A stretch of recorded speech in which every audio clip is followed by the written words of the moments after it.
Hi అండి, welcome back to my channel. నేను మీ రామదేవిని. నేనైతే మా అక్క వాళ్ళ ఇంటికి వెళ్ళానమాట. నేను వెళ్ళాననేసి మా అక్క నా కోసం బిర్యానీ అలాగే చికెన్ కర్రీ అయితే చేసింది. చాలా అంటే చాలా టేస్టీగా ఉన్నాయి. అవి ఎలా చేసిందో చెప్తాను, వచ్చేయండి. ముందుగా స్టవ్ ఆన్ చేసి స్టవ్ పైన కుక్కర్ పెట్టి 2 స్పూన్లు ఆయిల్ 2 స్పూన్లు నెయ్యి అయితే వేసిందండి. తర్వాత పలావుకు సంబంధించిన పోపులు అయితే వేసేసింది. బంగాళాదుంపలు, ఉల్లిపాయ, పచ్చిమిర్చి, టమాటా, క్యారెట్ అయితే ఇలా కోసుకొని పెట్టుకుంది అనమాట. ముందుగా పచ్చిమిర్చి అయితే వేసింది. తర్వాత ఉల్లిపాయ ముక్కలు కూడా వేసేసింది అనమాట. ఇవి బాగా వేగిపోవాలండి. ఇలా వేగిపోయిన తర్వాత మళ్ళీ బంగాళాదుంపలు అలాగే క్యారెట్, టమాటా ముక్కలు కూడా వేసేసింది అనమాట. ఇలా అన్నీ వేసేసిన తర్వాత మళ్ళీ ఇవి కూడా బాగా ఫ్రై చేసేసుకోవాలండి. ఇలా ఒకసారి మూత పెట్టేసుకుంటే బాగా మగ్గుతుంది అనమాట. అలా మూత పెట్టేసుకోవాలి. ఇలా 5 నిమిషాలు ఉంచిన తర్వాత మళ్ళీ తీసుకుని బాగా గట్టితో కలుపుకోవాలన్నమాట. మూత పెట్టుకుంటే మగ్గాయి, చూసారా? అయితే కలిపేసుకోవాలండి. అలా కలిపేసుకున్న తర్వాత 2 స్పూన్లు అల్లం వెల్లుల్లి పేస్ట్ అయితే వేసుకోవాలి. నేను బిర్యానీ మీకు 2 రకాలు చూపిస్తానండి. ఇది మన ఇంట్లోకి తక్కువగా చేసుకునేది కాబట్టి ఇలా చేసేసుకుంటాం. ఇలా చేసుకున్న టేస్ట్గా ఉంటుంది. ఇలా మనం చేసుకున్న బిర్యానీ టేస్ట్గానే ఉంటుంది. అలా ముస్లిం చేసే బిర్యానీ ఉంటుందండి, చాలా టేస్ట్గా. మీకు అది కూడా నేను చూపిస్తాను. దీని నెక్స్ట్ వీడియోలో నేను పెడతానండి. ఇది ఇలా అల్లం వెల్లుల్లి పేస్ట్ వేసుకొని ఇలా తిప్పేసుకున్నాక మళ్ళీ ఇలా మూత పెట్టేసుకోవాలన్నమాట అండి. మూత పెట్టుకుంటే బాగా మగ్గుతాయండి. మూత పెట్టుకుంటే మగ్గే రకం ఒకటి, పెట్టకుండా గట్టితో తిప్పే రకం నేను అది చూపిస్తాను తర్వాత నెక్స్ట్ వీడియోలో. తర్వాత పక్కన చికెన్ కర్రీ వేసిందండి మా అక్క. నేను దాన్ని కూడా వండుతుంటే వీడియో తీసాను అన్నమాట. ఫస్ట్ అదే మీకు తెలిసిందే కదా, ఉల్లిపాయ ముక్కలు కోసుకొని నూనెలో వేపేసి అవి ఫ్రై అయిపోయిన తర్వాత చికెన్ బాగా కడిగేసుకొని ఉల్లిపాయ ముక్కలు వేసేసుకొని ఇలా మూత పెట్టేసిందండి. మీరు ఒకటి గమనించాలి ఇక్కడ, మా యొక్క బిర్యానీ వండుతున్నప్పుడు బిర్యానీలో ఫస్ట్ అల్లం వెల్లుల్లి పేస్ట్ వేసిందండి. కానీ కర్రీలో మాత్రం చాలామంది ఉల్లిపాయ ముక్కలు మగ్గుతున్నప్పుడే అల్లం వెల్లుల్లి పేస్ట్ వేస్తారు. కానీ మా అక్క అలా అయితే వేయలేదు. అలా ఎందుకు వేయలేదో నేను మీకు లాస్ట్లో చెప్తాను. ఇప్పుడు బిర్యానీ మూత తీసిందండి. ఒకసారి మళ్ళీ గట్టితో కలిపేసుకోవాలన్నమాట. కలిపేసుకొని మూత పెట్టుకొని మళ్ళీ చికెన్ దగ్గరికి వచ్చింది. ఒక రెండు పొయ్యిల మీద చేస్తూ ఉంటే అది ఇది కన్ఫ్యూజ్ అయిపోదాం అనమాట. వాళ్ళ పెరట్లో ఉందన్నమాట పుదీనా అలాగే కొత్తిమీర చిన్న ముక్కలుగా కోసుకుని వేసింది. మొక్క వాళ్ళ పెరట్లో అన్నీ ఉంటాయండి, కూరగాయలు ఏంటి ఆకుకూరలు, ఒక కొత్తిమీరే ఉండదు. అలాగే ఉప్పు వేసింది అనమాట. ఉప్పు పసుపు వేసింది. బిర్యానీలో కారం కూడా వేస్తుందంట మా అక్క, నేనైతే వేయను. 2 లోటాలు వాటర్ అయితే పోసేసింది. బిర్యానీయే కదా అందరూ చేసుకుంటారు అనుకోకండి, ఎందుకంటే ఒక్కొక్కరు ఒక్కోలా చేస్తారనమాట. కర్రీలో కొద్దిగా పసుపు వేసింది, అలాగే ఉప్పు ముందు వేసిందంట. నేను వీడియో తీయడం కోసం కొద్దిగా వేయమన్నాను. అలాగే 2 స్పూన్లు కారం వేసింది.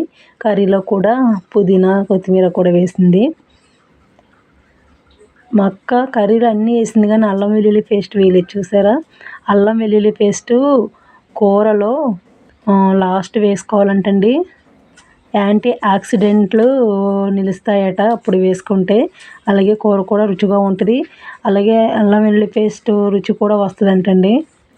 అది ఆ సువాసన కూడా ఉంటుందంట. అలాగే ముందు వేసేస్తే ఆ సువాసన ఉండదంట. ఉప్పు కారం అన్నీ వేసి ఇది చికెన్ కర్రీలో కూడా వాటర్ పోసేసింది. దీన్ని కూడా మూత పెట్టేస్తుంది అనమాట. ఇప్పుడు మళ్ళీ మనం బిర్యానీ దగ్గరికి వెళ్ళిపోదాం. గరం మసాలా వేసింది, వేసి తిప్పేసుకుంది అనమాట.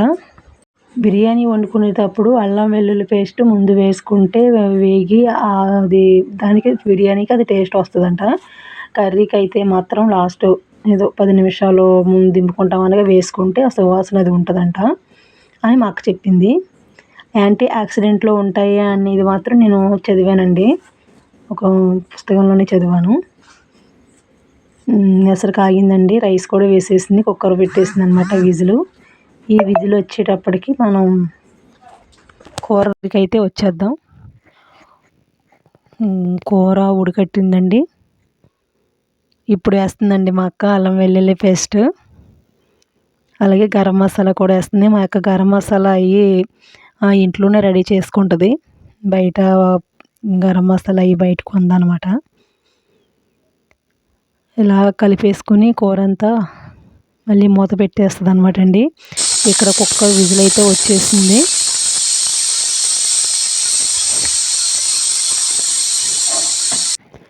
విజిల్ తగ్గేటప్పటికి ఇక్కడ మనం కూరలో కొత్తిమీర వేస్తుందండి పైన.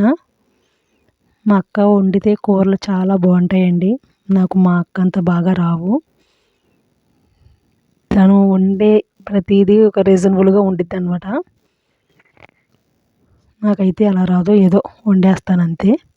లాస్ట్లో దింపే ముందు పెరుగు వేసుకుంటే 5 నిమిషాలు దింపేస్తామనగా పెరుగు వేసుకుంటే చాలా బాగుంటుందంటండి చికెన్ కర్రీ. అలా మీరు కూడా ట్రై చేయండి. అలాగే ఒకవేళ మీకు తెలుసుంటే కనుక ఎంతమందికి తెలుసో కామెంట్ పెట్టండి. ఇలా పెరుగు వేసేసుకొని కలిపేసుకోవాలంట. చాలా టేస్ట్గా ఉంటుందంట కర్రీ.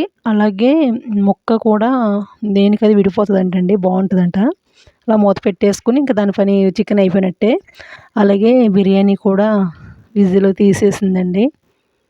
ఆహా! అబ్బా! సూపర్. నేను కొత్తిమీర వేస్తాను తీయకు అంటున్నానండి. అందుకని మా అక్క ఓపెన్ చేసి మళ్ళీ పెట్టిందనమాట మూత. అబ్బబ్బబ్బా! చూస్తుంటే నోరు ఊరిపోతుంది. ఒకసారి మొత్తం కలిపేసుకోవాలండి.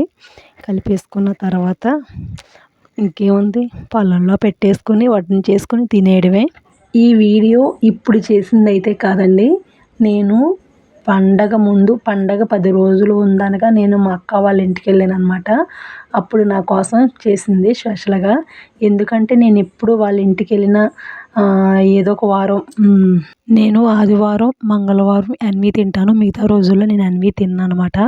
అందుకని నేను ఆ రోజు ఆదివారం వెళ్ళాను కాబట్టి మా అక్క నా కోసం ఎప్పుడొచ్చినా కనీసం ఒక కోడిగుడ్డు వేసి పెడదామన్నా సరే నువ్వు తినవు, ఏదో వారం అని చెప్తావు అనేసి నేను సండే వెళ్ళానని మా అక్క నా కోసం స్పెషల్‌గా చికెను బిర్యానీ చేసిందండి. ఓకేనండి. నా వీడియోస్ నచ్చితే లైక్ చేయండి, షేర్ చేయండి, సబ్స్క్రైబ్ చేసుకోవడం మర్చిపోకండి. నా వీడియో ఎలా ఉందో కామెంట్ అయితే పెట్టండి. చాలా అంటే చాలా టేస్ట్‌గా ఉందండి. ఓకే, ఉంటానండి. నెక్స్ట్ వీడియోలో కలుద్దాం. Bye bye.